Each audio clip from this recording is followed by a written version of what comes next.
భీష్మ ఒక గొప్ప పేరు.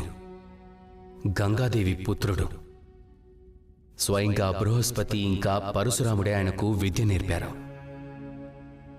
ఆయన ఒక గొప్ప యోధుడు.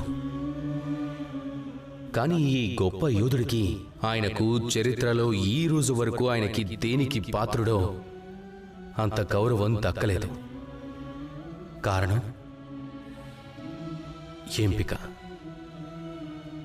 రాజసింహాసనానికి సేవ చేస్తానని ఆయన ప్రతిజ్ఞ చేశాడు.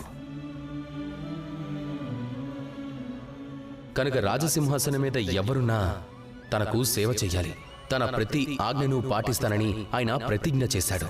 ఇక ఆ వ్యక్తి మంచివాడైనా లేదా చెడ్డవాడైనా, ఉన్నత మార్గంలో నడిచినా చెడు మార్గంలో నడిచినా, మంచి పుత్రుడైనా లేదా చెడ్డ పుత్రుడైనా ఆయన వాళ్లకు సేవ చేస్తూ ఉన్నాడు. వాళ్ళ ప్రతి ఆజ్ఞను పాటిస్తూ వచ్చాడు. తన ప్రతిజ్ఞను నిలబెట్టుకుంటూ వచ్చాడు.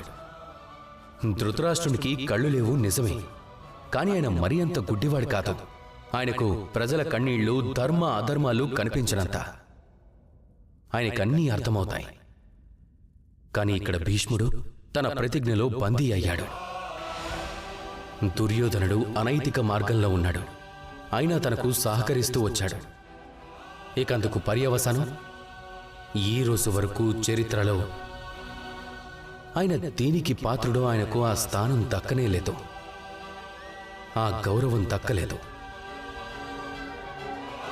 ఒకవేళ మీరు ఏదైనా ప్రతిజ్ఞ చేస్తే అది మంచి కారణం కోసమైనా సరే, ఒకవేళ కాలంతో పాటు మెల్లమెల్లగా ఆ ప్రతిజ్ఞ మిమ్మల్ని అనైతిక మార్గంలోకి తీసుకెళ్తుంటే, అధర్మం వైపు తీసుకెళ్తుంటే, పాపం వైపు తీసుకెళ్తుంటే, అప్పుడు ఆ ప్రతిజ్ఞను వదిలేయటం చాలా ముఖ్యం. అలానే కాలంతో పాటు మారటం అవసరం.